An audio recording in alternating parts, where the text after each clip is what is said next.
প্রথমবারের মতো বিপিএল খেলতে এসেছে নোয়াখালী এক্সপ্রেস যে দলটি, এখন পর্যন্ত তারা জয়ের দেখা পায়নি। ৫টি ম্যাচ খেলে ফেলেছে ইতিমধ্যে, কিন্তু এখন পর্যন্ত তারা একটি ম্যাচও জয়ের লাভ করতে পারেননি। তাদের ব্যাটিং দুর্বলতা এতটাই যে তারা দলে ৬০, ৬৫, ১০০ রানে অল আউট হয়ে যায়। গত ম্যাচটিতে তারা মাত্র ৬২ রানে অল আউট হয়ে যাওয়ার রেকর্ডও করেছে তারা এবারের বিপিএলে। তাদের দেশি যে ক্রিকেটাররা রয়েছেন তারা একেবারে জঘন্যতম ব্যাটিংটা দেখাচ্ছেন। বিপিএল এর মঞ্চে মাহিদুল ইসলাম অঙ্কন, জাকির আলী এই দলটিতে রয়েছে। সর্বশেষ ২ ম্যাচে সৌম্য সরকারও খেললেন। তাদের দেশি যে ক্রিকেটাররা রয়েছেন নোয়াখালী এক্সপ্রেস দলটিতে, তারা মোটেও বলতে একবার জঘন্যতম ব্যাটিং, একবারে বাজে ব্যাটিং করছেন তারা। তাদের এই বাজে পারফরমেন্সের কারণে ওপেনিং থেকে শুরু করে মিডল অর্ডার ব্যাটসম্যান কেউ দাঁড়াতে পারছেন না এবং এই দলটি শেষ পর্যন্ত হেরে যাচ্ছে। এখন পর্যন্ত তারা জয়ের দেখা পাননি।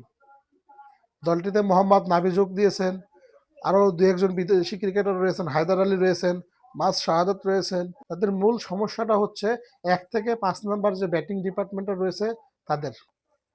নোয়াখালী এক্সপ্রেসের head coach Khaled Mahmud Sujon BPL এর মঞ্চে সর্বশেষ যে ২৮ ম্যাচে তিনি হেড কোচ ছিলেন, সেই ২৮ ম্যাচের মধ্যে মাত্র ৩টি ম্যাচে তিনি জয়লাভ করতে পেরেছেন এবং ২৫টি ম্যাচে তিনি হারের স্বাদ পেয়েছেন। এরকম একজন কোচ যে বাংলাদেশ ক্রিকেটের, সেই কোচ বিপিএলে তার ধারাবাহিক ব্যর্থতা, কোচিং হিসেবে তার ধারাবাহিক ব্যর্থতা, এর আগে ঢাকাকে ডুবিয়েছেন, পরবর্তীতে খুলনাকে ডুবিয়েছেন, এবার নোয়াখালী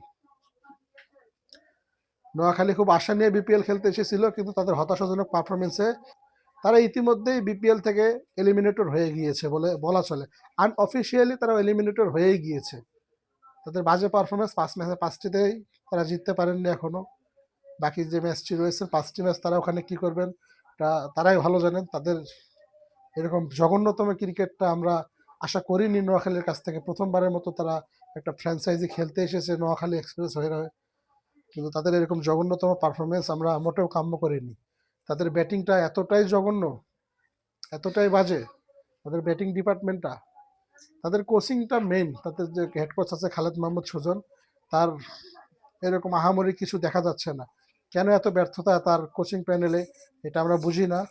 তো নোয়াখালী ম্যানেজমেন্ট কি করবে শেষ পর্যন্ত এটাই দেখতে চাই। কমেন্টে জানান কারা কারা নোয়াখালী রয়েছেন, কমেন্ট করতে পারেন।